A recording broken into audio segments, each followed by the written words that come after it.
Right, now it's time for episode 2 of Norman and Norma at the End of the World. And I've got another 3 or 4 episodes. Thank you, Alice. Nice to see you. So episode 2. Right, let me just find it. Episode 1. Episode 2. Norman and Norma at the End of the World. A pump and a thump. Thank you for the roses, Rob. Right, be prepared for extreme violence of the pensioner kind. In the quiet remnants of what had once been the picturesque village of Woodsham-on-the-Wold, the sound of birdsong, thank you, the sound of birdsong had been replaced with the occasional moan, shuffle and enthusiastic thwack of undead skulls meeting garden tools. It was a Tuesday, probably. Norman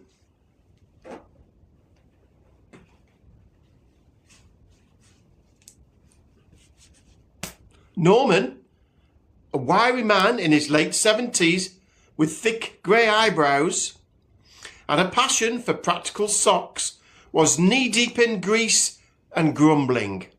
His latest obsession, fixing the old well pump that had stubbornly refused to produce anything but brown gloop and the occasional worm. "Bloody thing," he muttered, tapping at the pipe with a spanner.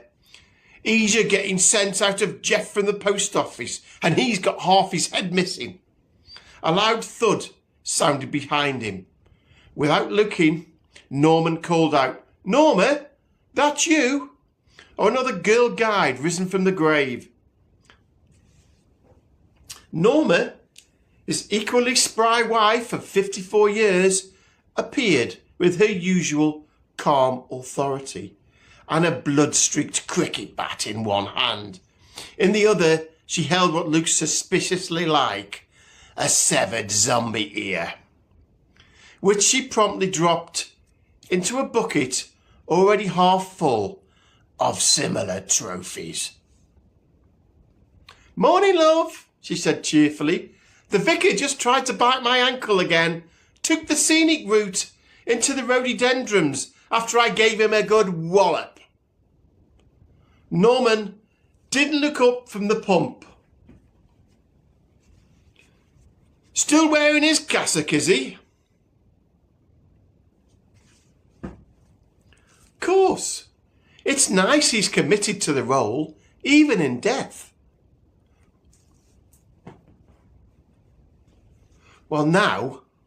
Maybe now he'd finally shut up about that bloody church raffle.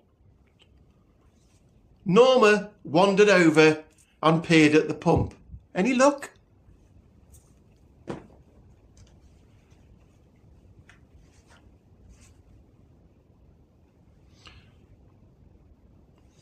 "It's like trying to make a hippo tap dance. The pressure valve's buggered, the pipe's kinked, and I think something crawled in here and died back in 1992.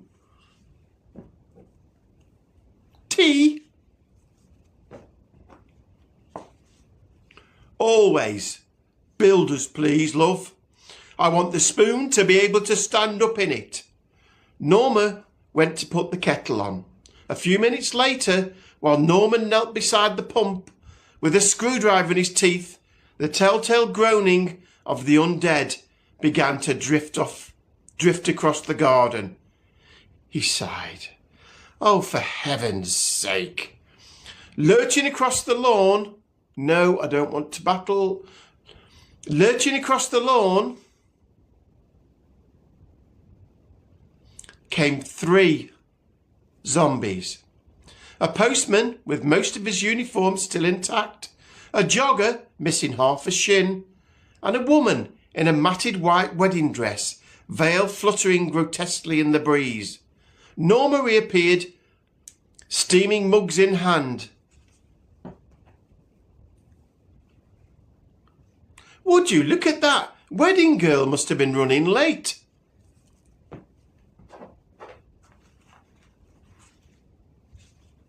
"Handle the left," Norman said, I've got a plan.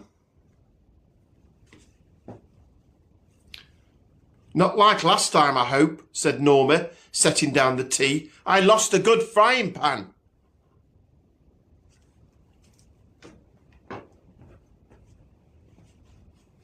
I've refined the process, he said with a wink. As the postman zombie staggered closer, Norman yanked the rusted lever on the pipe and twisted the spout. With a sudden hiss and clank, a jet of high-pressure water erupted from the nozzle and caught the postman full in the face. There was a brief moment of watery suspense before the pressure did its work. The zombie's head rocketed clean off, soaring over the garden fence and landing somewhere in the hydrangeas with a meaty thud. Norma gave a slow clap. 5 points for distance? I adjusted the pressure valve, Norman said smugly. Physics, don't you know? The jogger made his move, launching himself at Norma with a guttural snarl.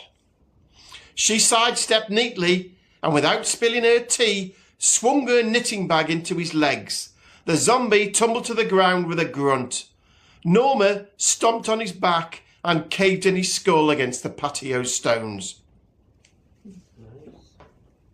It gets worse. That's for trampling my begonias last week, pal. The bride zombie, teeth bared, eye hanging out by a stringy thread, came at Norman with surprising speed.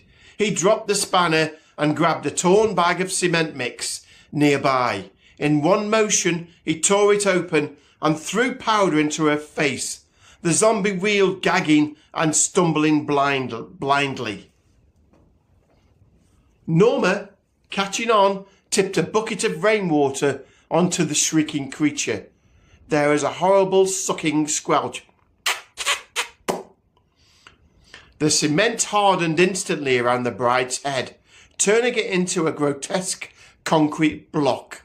She tottered, unbalanced, and fell face first into the bird bath with a muffled gurgle. Norman wiped his hands. Quickset works wonders. Norma stared at the bubbling bird bath. That's the first time someone's drowned themselves after dying. Norman tested the pump again. It gave a joyful gurgle and released a strong, clean stream of water. Well, I'll be, he said. Finally, no more washing in that muddy puddle behind the co-op. Norma nodded. We can have a proper bath now.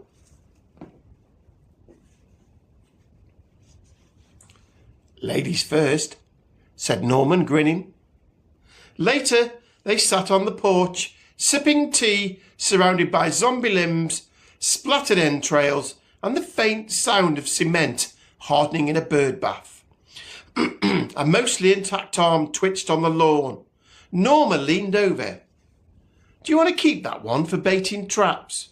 Norman took a long sip of tea and considered it. Only if we're out of spam.